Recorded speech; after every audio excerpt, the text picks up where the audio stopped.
Ito ang kwento ng isang 18 taong gulang na babae na ang tiyuhin ay nagsimulang manligaw sa kanya at sa kanyang ina pagkatapos ng pagkamatay ng kanyang ama. Tuwang-tuwa ang kanyang ina sa piling ng tiyuhin, ngunit nang malaman niya ang tunay na intensyon ng tiyuhin, nagkaroon ng nakakagulat na twist ang kwento. Nagsisimula ang kwento kay Inday, isang batang babae na naglalakad sa likod bahay ng kanilang bahay. Palaging binibigyan siya ng kanyang amang si Richard ng isang pares ng sapatos tuwing kaarawan. Ngunit sa pagkakataong ito, nang buksan ni Inday ang kanyang regalo, isang susi ang nakita niya imbes na sapatos. Hindi maintindihan ni Inday kung para saan ang susi. Pagkatapos, ang eksena ay lumipat kay Evelyn Stoker, ang ina ni Inday, na nakatanggap ng isang tawag na may nakakagulat na balita. Sinabihan siyang namatay ang kanyang asawang si Richard sa isang aksidente sa kotse. Nabigla si Inday sa balitang ito dahil mas malapit siya sa kanyang ama kaysa sa kanyang ina.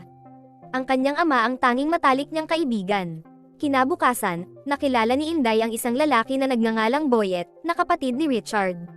Buong buhay ni Boyet ay ginugol niya sa paglalakbay sa iba't ibang lugar, kaya't hindi nila kilala ni Evelyn si Boyet. Sinabi ni Boyet na mananatili siya sa kanila ng ilang araw. Nagtataka si Inday kung bakit biglang nagpakita ang kanyang tiyuhin sa araw ng pagkamatay ng kanyang ama. Maya-maya, nakilala ni Boyet si Mrs. Mercy, ang punong tagapangalaga ng bahay. Nagsimula siyang magpakita ng kakaibang kilos nang makita si Boyet. Pinipilit ni Boyet na makipag-usap kay Inday, ngunit wala siyang interes dito.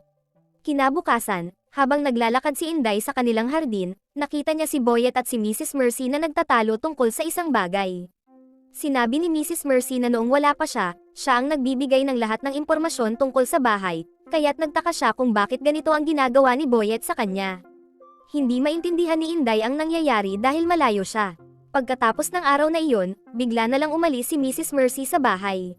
Inakala ni Evelyn na umuwi ito sa kanilang probinsya dahil sa isang emergency. Hindi pa rin nakakabawi si Inday sa pagkamatay ng kanyang ama, kaya't inaya siya ni Evelyn na lumabas para malibang. Ngunit dahil kasama si Boyet, tumanggi si Inday. Sinabi niya sa kanyang ina na 2 araw pa lamang mula nang mamatay ang kanyang ama, kaya't nagtataka siya kung paano agad nakalimutan ng ina ang kanilang dalamhati. Binalewala ito ni Evelyn at lumabas kasama si Boyet. Pag-alis nila, pumunta si Inday sa kwarto ni Boyet at nagsimulang maghalongkat ng mga gamit niya.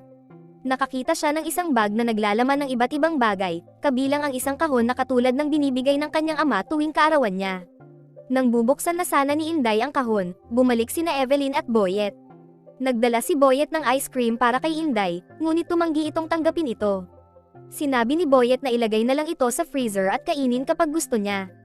Kinuha ni Inday ang ice cream at iniwan sa gilid. Dahil wala si Mrs. Mercy sa bahay, si Boyet ang naghanda ng hapunan para kay Evelyn at Inday.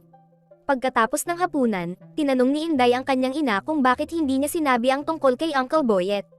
Sinagot ni Evelyn na hindi rin niya alam ang tungkol kay Boyet. Matapos ang hapunan, pumunta si Evelyn sa kanyang kwarto, at iniwan si Inday. Lumapit si Boyet kay Inday at inalok siya ng alak, pagkatapos ay inilahad ang kanyang kamay para maging magkaibigan sila. Sinabi ni Inday na hindi sila maaaring maging magkaibigan dahil magkamag-anak na sila. Patuloy na sinusubukan ni Boyet na mapalapit kay Inday.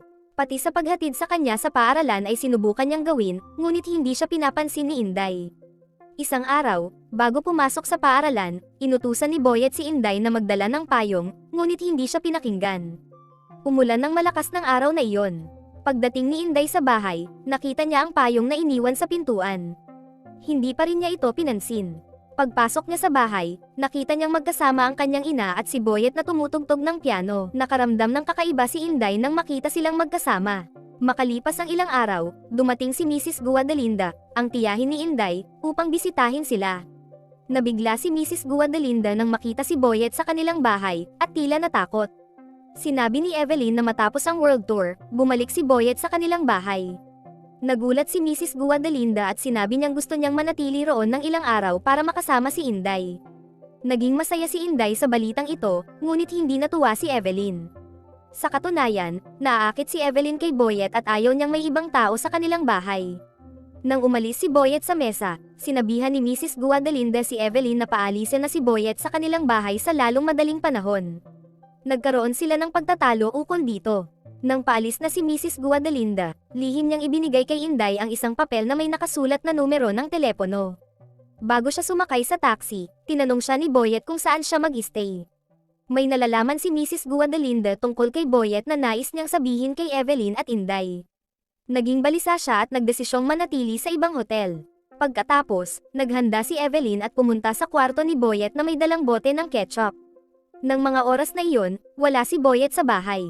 Samantala, kumakain si Inday ng ice cream sa basement nang bigla siyang may napansin na kakaiba sa freezer. Nang tiningnan niya ng mabuti, nagulat siya dahil nakita niya si Mrs. Mercy doon. Ang eksena ay lumipat kay Mrs. Guadalinda na nagdesisyong tawagan si Evelyn upang sabihin ang katotohanan, ngunit hindi niya makita ang kanyang telepono. Pumunta siya sa telepono booth upang subukang kontakin si Evelyn. Biglang lumitaw si Boyet sa labas at ibinalik ang kanyang telepono. Pumasok si Boyet sa booth ng telepono at nagsimulang mag-alis ng kanyang sinturon. Nakita ito ni Mrs. Mercy at hiniling niya kay Boyet na umalis, ngunit tinapos siya ni Boyet gamit ang kanyang sinturon. Nalaman ni Inday na si Mrs. Mercy ay tinapos ng kanyang tiyuhin, ngunit hindi niya ito sinabi kahit kanino. Isang araw, sinimulan ng ilang mga lalaki ang panunukso kay Inday sa paaralan. Ang isa sa kanila ay nagsalita tungkol sa relasyon ng kanyang ina at ni Boyet, na ikinagalit ni Inday kaya't hinampes niya ito gamit ang lapis. Maya-maya, dumating ang isang batang lalaki na nagngangalang Whip at pinaalis ang ibang mga lalaki. Sinubukan niyang kausapin si Inday, ngunit hindi siya pinansin nito at umuwi. Pagdating sa bahay, nakita niya ang kanyang ina na nakikipagharutan kay Boyet. Nakita ni Boyet na nakatayo si Inday sa labas, kaya lalo pa niyang hinarat ang ina nito habang sila'y nagsasayaw at nagpakasaya. Sa galit, umalis si Inday at pumunta sa isang malapit na restoran. Doon, muli niyang nakatagpo si Whip, na nais siyang dalhin sa loob ng restoran, ngunit dinala siya ni Inday sa isang parke. Sa parke, nagsimula silang magpakasaya, ngunit biglang kinagat ni Inday ang labi ni Whip, dahilan upang masugat ito. Nagdahilan si Inday, ngunit sa halip na magalit, mas lalo pang nasabik si Whip. Hindi handa si Inday sa mga oras na iyon at sinabi niyang kailangan niyang umuwi. Ngunit hindi pumayag si Whip at pinilit siyang gawin iyon sa parke. Maya-maya, dumating si Boyet mula sa likuran, tinanggal ang kanyang sinturon, at tinapos ito. Pagkatapos, inilibing ni na Inday at ng kanyang tiyuhin ang labi sa kanilang sariling hardin. Labis na nasabik si Inday sa pagkalalaki ni Boyet kaya't naligo siya at binigyan ng sarili ng kasiyahan habang sumisigaw ng pangalan ng kanyang tiyuhin. Makalipas ang ilang sandali, nagpa siya si Inday na tawagan ang kanyang tiyahin. Ngunit nang i-dial niya ang numero, narinig niya ang telepono na nagri-ring mula sa kanilang hardin. Ngayon, kumbinsido na si Inday na si Boyet rin ang tumapos sa kanyang tiyahin. Kinabukasan, pumunta si Inday sa opisina ng kanyang amang si Richard upang maghanap ng isang bagay. Natagpuan niya ang isang nakakandadong kahon. Sinubukan niyang buksan ito gamit ang susi na natagpuan niya sa kanyang birthday box. Sa loob ng kahon, nakita niya ang ilang mga liham na nakapangalan kay Boyet at ilang mga larawan ng kanyang ama at ng kanyang kabataan. Doon niya natuklasan na may isa pang nakababatang kapatid si Richard na nagngangalang Jonathan.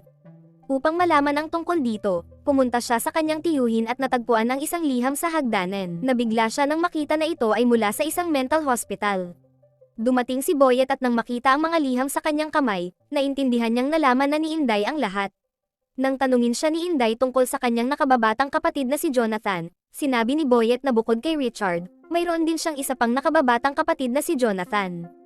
Noong bata pa sila, laging binibigyan ni Richard ng mas maraming atensyon si Jonathan, na naging sanhi ng matinding galit ni Boyet. Isang araw, nang magkaroon ng pagkakataon si Boyet, ibinaon niya ng buhay si Jonathan. Dahil dito, ipinadala si Boyet sa isang mental hospital para sa paggamot. Nang malaman ni Boyet ang tungkol kay Inday mula kay Richard, nagsimula siyang sumulat ng mga liham sa kanya. Hindi pinayagan ni Richard na makarating ang mga liham kay Inday dahil ayaw niyang malaman ng kanyang anak ang tungkol kay Boyet. Dagdag pa ni Boyet, nang malaman niyang 18 taon na si Inday, nais niyang makipagkita sa kanya, ngunit hindi siya pinayagan ng kanyang ama.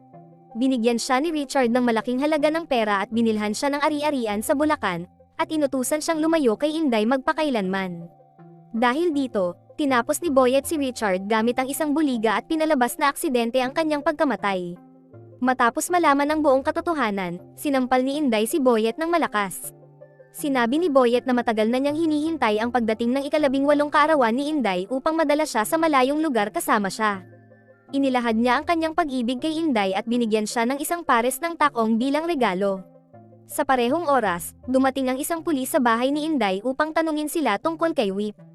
Tinulungan ni Boyet si Inday na linlangin ang pulis, at nang umalis na ito, Pinatawad ni Inday si Boyet at nagsimula silang lumapit sa isa't isa. Sa puntong iyon, dumating si Evelyn at nakita silang nagiging malapit sa isa't isa. Pumunta siya sa kanyang silid sa galit at nagsimulang umiyak. Sinabi ni Boyet kay Inday na bukas ay aalis sila papuntang Bulacan. Si Inday ay pumunta upang aipak ang kanyang mga damit upang sumama kay Boyet sa Bulacan. Maya-maya, dumating si Evelyn na nakasuot ng bagong damit at sinabi kay Boyet na alam niya kung sino ang pumatay kay Richard. Saglit na kinabahan si Boyet, ngunit pagkatapos ay hiningi ni Evelyn na isama siya sa Bulacan, sa halip na si Inday. Habang lumalapit si Boyet kay Evelyn, sinubukan niya itong tapusin. Sa mga oras na iyon, dumating si Inday dala ang armas ng kanyang ama. Nagsimulang tumawa si Boyet, na iniisip na hindi kailanman gagawin ni India. Ngunit tinamaan siya ni Inday. Pagkatapos ay inilibing ni Inday ang kanyang labi sa kanilang hardin kasama ang tulong ng kanyang ina. Kinaumagahan, dinala ni Inday ang mga papeles ng ari-arian ni Boyet at umalis patungong Bulacan gamit ang kanyang sasakyan. Isang pulis ang huminto sa kanya dahil masyado siyang mabilis magpatakbo. Nagsimulang mangakit si Inday sa pulis at bigla siyang tinapos gamit ang gunting.